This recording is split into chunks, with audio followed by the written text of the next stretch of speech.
The moment that silenced Congress, Jasmine Crockett's epic takedown. Picture this, a live congressional hearing, cameras rolling, the nation watching, and in one explosive moment, a white former attorney general looks a black congresswoman straight in the eye and tells her to go back to Africa. What happened next wasn't loud. It wasn't angry, but it was absolutely devastating. This is a story of how Jasmine Crockett turned racism into a reckoning, and why her response is being called one of the most powerful moments in congressional history.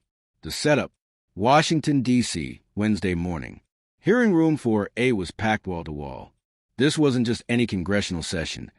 It was a hearing on racial bias in America's criminal justice system, the kind of hearing that makes or breaks careers. On one side sat Jasmine Crockett, a black congresswoman from Texas and former criminal defense attorney, with over 100 courtroom victories. She wore a navy blue suit, sat upright like steel, and carried herself with the confidence of someone who came to prosecute, not perform.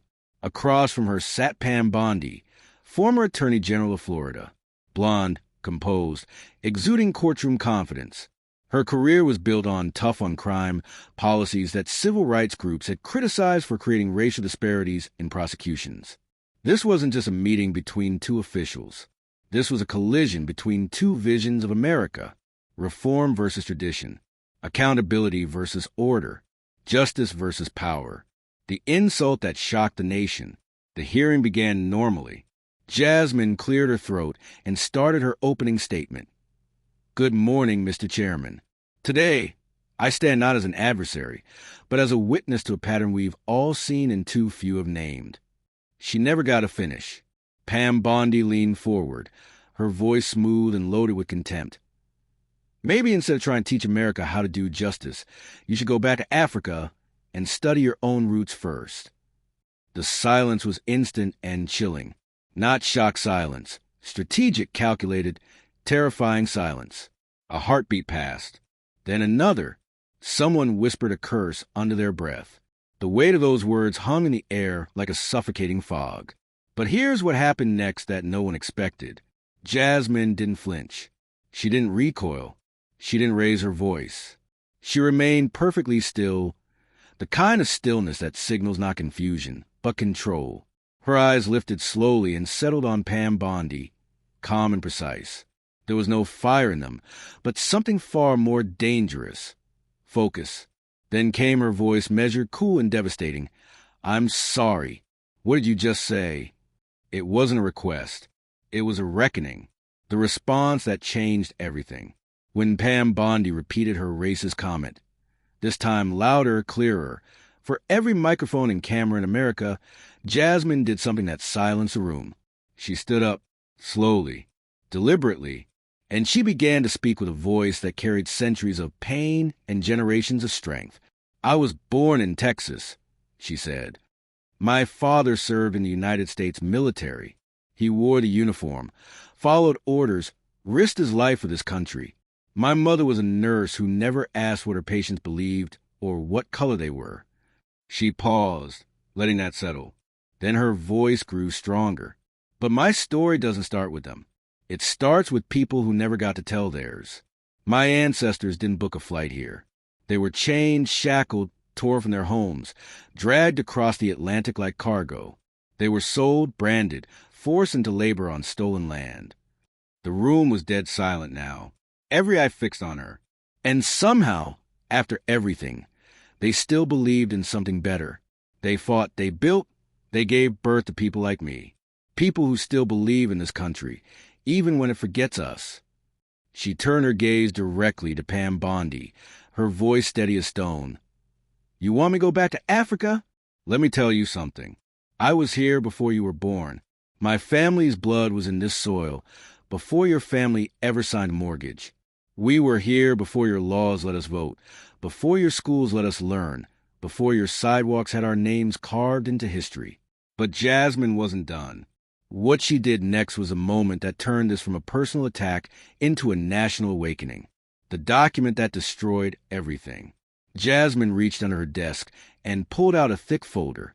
Gray cover. Red diagonal stamp. Confidential. DOJ, Florida, 2018. She held it up, looking straight at Pam Bondi. I assume this looks familiar to you. The silence grew heavier, expectant, terrifying. This report was submitted to the U.S. Department of Justice in 2018 during your final year as Attorney General of Florida. Jasmine said, opening the folder slowly. This document is not an opinion. It's not hearsay. It's a federal analysis of patterns of racial bias in your criminal prosecution system. She found the first highlighted section and read, Black defendants were recommended sentences that were on average 32% longer than white defendants for the same exact charges. The room seemed to hold its breath. Same charge, same courtroom, same judge sometimes. But one person walks out with probation and another with years. She flipped to the next tab. Prosecutors showed a documented pattern of upgrading charges when the defendant's surname appeared to be African or Hispanic in origin. Her voice never wavered, never rose. Just cold, clear facts. Your last name could be Martinez or Abdul or King, and that alone might mean the difference between community service and prison. The knockout blow, but the most devastating moment was yet to come. Jasmine flipped to a page near the back, highlighted in orange. Her voice dropped to barely above a whisper as she read a direct quote from Pam Bondi's own senior legal advisor. There is pressure from upper leadership to crack down harder on minority suspects, especially in election years, in order to maintain support from the base. The words didn't echo. They didn't need to.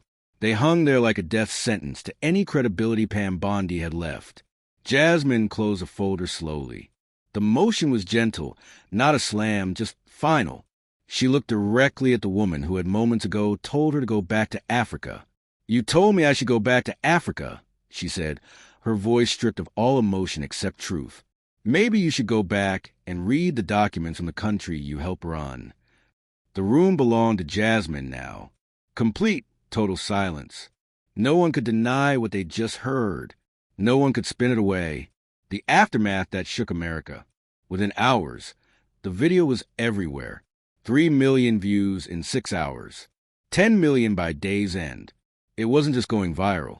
It was starting conversations. A retired Marine posted, "This wasn't an argument. This was a bullet through every lie I was taught about justice."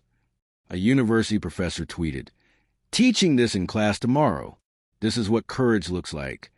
A white father in Pennsylvania filmed himself watching with his 12-year-old son. When it ended, the boy said, "She sounds like Grandpa when he talks about the war." The father choked up, "I watched this with my son, and I'm proud that he cried." In barbershops, classrooms, diners, and gas stations across America, people watched in silence, really watched, and something shifted. The lesson that changed everything. What made Jasmine's response so powerful wasn't the volume of her voice. It was the weight of her truth. She didn't win through anger or theatrics.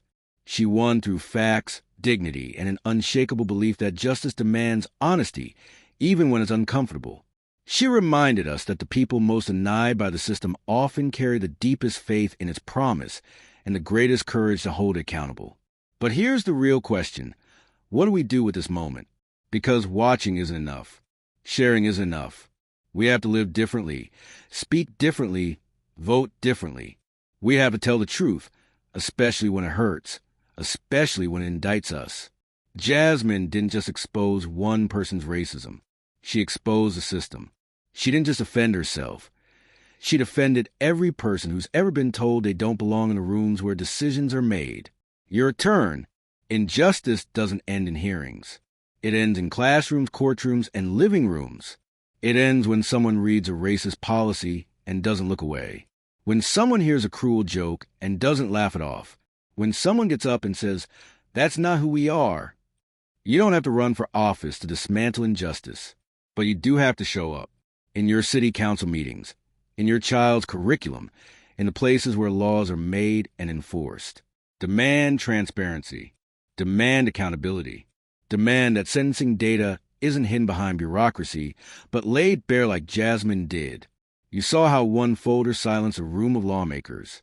Imagine what a nation armed with truth can do when it refuses to flinch. History won't remember who kept quiet. It will remember who stood up. In a world that told Jasmine to sit down, she stood. In a country that asked her leave, she answered with lineage and truth. In a moment where most would have stayed silent, she spoke. Now it's your turn.